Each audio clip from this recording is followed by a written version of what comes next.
नमस्कार बंधुरा आज के एक दारुण टिफिन रेसिपि आपनादेर संगे शेयर करब जेटा बानानो एकदमई सहज और एटार संगे किच्छुटी लागबे ना। आलू और कुमड़ो दिए एत मजार एक टिफिन तैरी करा जाए आज के रेसिपि ना देखले विश्वासई करते पारबेन ना। এই টিফিনটা একদম 5 মিনিটের মধ্যে তৈরি হয়ে যাবে আর স্কুল কলেজের জন্য দারুণ একটা টেস্টি রেসিপি। তো চলুন বন্ধুরা দেখে নেওয়া যাক আজকের রেসিপি। প্রথমে এই রেসিপির জন্য লাগছে আমাদের বেশ কয়েকটা আলু। আমি এখানে ছোট করে কেটে মাঝখান থেকে হাফ করে নিয়েছি আর নিয়েছি 2 টুকরো এরকম বড় মাপের কুমড়ো। তো এখানে প্রায় 100 থেকে 150 গ্রাম মতো কুমড়ো আমি কেটে নিয়েছি। আপনারা পরিমাণটা বাড়িয়ে কমিয়ে নিতে পারেন। এখন একটা পাত্রের মধ্যে কিছুটা জল আমি ফুটতে বসিয়েছি আর দেখুন জলটাও গরম হতে শুরু করেছে। এর মধ্যে একটা এরকম ছিদ্রযুক্ত বাসন বসিয়ে দিলাম। এর মধ্যে আমি কেটে রাখা কুমড়ো আর আলু টুকরোগুলো এক এক করে দিয়ে দিচ্ছি। এখন এই কুমড়ো আর আলুগুলোকে আমাদের একটুখানি সেদ্ধ করে নিতে হবে। তো 5 মিনিট মতো কিন্তু আমাদের জলটা ফুটিয়ে নিলে সেদ্ধ হয়ে যাবে।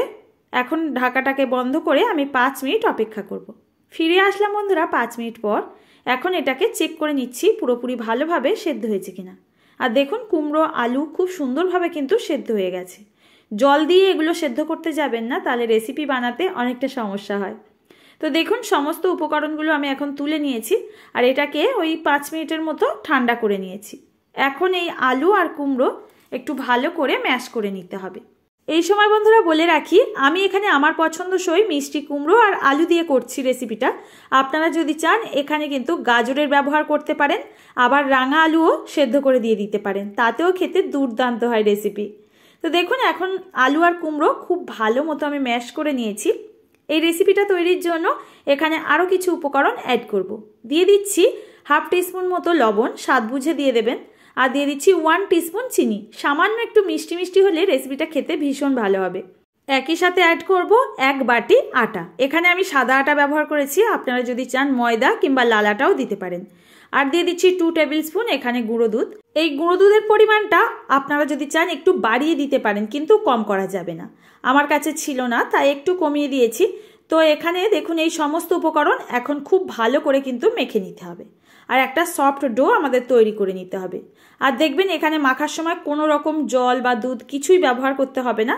এখানে এই সেদ্ধ করা কুমড়ো আর আলুর মধ্যে যতটা জল থাকে এটা দিয়েই আমাদের এই ডোটা তৈরি হয়ে যাবে। এই ডোটা মাখতে মাখতে যদি খুব বেশি আঠালো বা চটচটে মনে হয় তাহলে অল্প একটু আটা ছিটিয়ে আবারও মেখে নেবেন। তবে এই সময় বলে রাখি এই ডোটা কিন্তু আমাদের একটুখানি নরম করে মাখতে হবে। এই রেসিপির জন্য কিন্তু এইরকম নরম ডোয়ের আমার প্রয়োজন। তো দেখুন দেখেই বুঝতে পারছেন কতটা আঠালো আর নরম আছে। এই সময় আমরা একটুখানি দিয়ে দেব এর মধ্যে বাটার। বাটার দিলে এর মধ্যে একটা অসাধারণ টেস্ট আসে। আপনারা অবশ্যই করে একটু বাটারের ব্যবহার করবেন। আর যদি হাতের কাছে বাটার না থাকে একটু ঘি দিয়ে দেবেন, তবে তেল এখানে দিতে যাবেন না ডোটা মাখার সময়। এবার দেখুন আঠালো কিন্তু একদমই মনে হচ্ছে না, এর মধ্যে বাটারটা দেওয়ার কারণে খুব সুন্দর মাখা হয়ে গেছে। এখন এই ডোটা আমার মাখা হয়ে গেলে একটা ছড়ানো জায়গায় নিয়ে নেব আর একটুখানি নিচে দেখুন আটা ছড়িয়ে নিয়েছি আগের থেকে। এবার এটাকে 4 ভাগে আমি ভাগ করে নিচ্ছি। এখানে যদি রেসিপিটা ছোট ছোট মাপের করতে চান তাহলে এটাকে 6টা বা 8টা ভাগেও ভাগ করে নিতে পারবেন। এখানে আমি 4টে সমান ভাগে দেখুন ভাগ করে কেটে নিচ্ছি। এখন আমি এর থেকে টিফিনগুলো তৈরি করে দেখিয়ে দেব। এখানে দেখুন কোনো রকম কিন্তু ডোগুলোকে বেলাবেলি করতে হবে না। এইভাবে হাত দিয়ে পাতিয়ে একটুখানি সেট করে নিলেই আমাদের টিফিনটা তৈরি হয়ে যাবে। আর যেহেতু এখানে খুবই নরমভাবে তৈরি করতে হয়, এটা কিন্তু খুব বেশি পাতলা করা যাবে না, একটু মোটা মাপের করতে হবে, তাহলে কিন্তু এইগুলো খেতে ভালো লাগবে। তো দেখুন এখানে একটা টিফিন আমার তৈরি করে নেওয়া হয়ে গেছে। আরও একটাকে আপনাদের দেখিয়ে দিচ্ছি তৈরি করে। এটা কিন্তু যে কেউ একবার দেখলেই বানাতে পারবেন, বলে বোঝানোর কিছু নেই।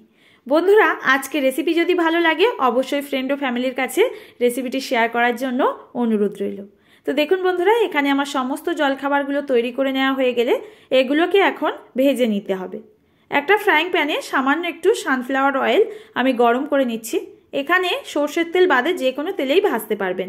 হালকা গরম হয়ে গেলে তেলটা এর মধ্যে একটা করে টিফিন ছেড়ে দিতে হবে। আর এখানে গ্যাসের ফ্লেমটা একদমই লো টু মিডিয়ামে রেখে এগুলোকে একটু টাইম নিয়ে ভেজে নিতে হবে। 1 থেকে 1.5 মিনিট পর একটা সাইড উল্টে দেব, আরও একটা সাইড আমাদের গোল্ডেন করে ভেজে নিতে হবে। গুঁড়ো দুধ থাকার কারণে এই রেসিপিটার মধ্যে সুন্দর একটা গোল্ডেন কালার খুব তাড়াতাড়ি চলে আসে। আর দেখুন এপিট ওপিট উল্টে ভাজার পর জলখাবারটা কত সুন্দর দেখতে হয়। বাচ্চাদের তো টিফিন বক্সে কিংবা প্লেটে দেওয়ার সাথে সাথেই ওরা ফিনিশ করে ফেলবে।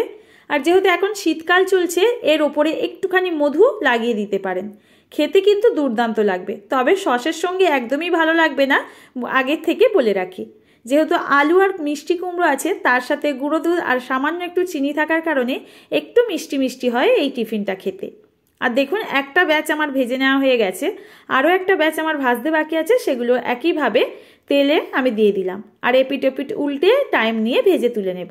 বন্ধুরা, আশা করছি আজকের রেসিপি আপনাদের সাথে খুব সহজেই শেয়ার করতে পেরেছি।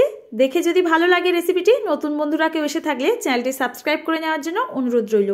পাশে থাকা নোটিফিকেশান বেলের অল অপশানটা ক্লিক করে রাখবেন, সবার আগে এইরকম সহজ রেসিপির নোটিফিকেশান আপনার কাছে পৌঁছে যাবে। আর ফেসবুক পেজ থেকে দেখে থাকলে এই রেসিপি অবশ্যই পেজটিকে ফলো করে নিতে পারেন।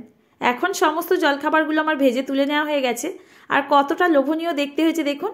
এইরকম ছোট ছোট পিস কেটে বাচ্চাদের টিফিন বক্সে ভরে দিতে পারেন। আবার সকাল বিকালের জলখাবারে এই রেসিপিটাও তৈরি করে ঝটপট আপনারা পরিবেশন করতে পারবেন। আজ তাহলে বন্ধুরা এই পর্যন্ত, দেখা হবে আবারও এইরকম সহজ কোনো রেসিপির সঙ্গে। ততক্ষণ সবাই ভালো থাকবেন, সুস্থ থাকবেন। ভিডিওটির সঙ্গে থাকার জন্য অসংখ্য ধন্যবাদ।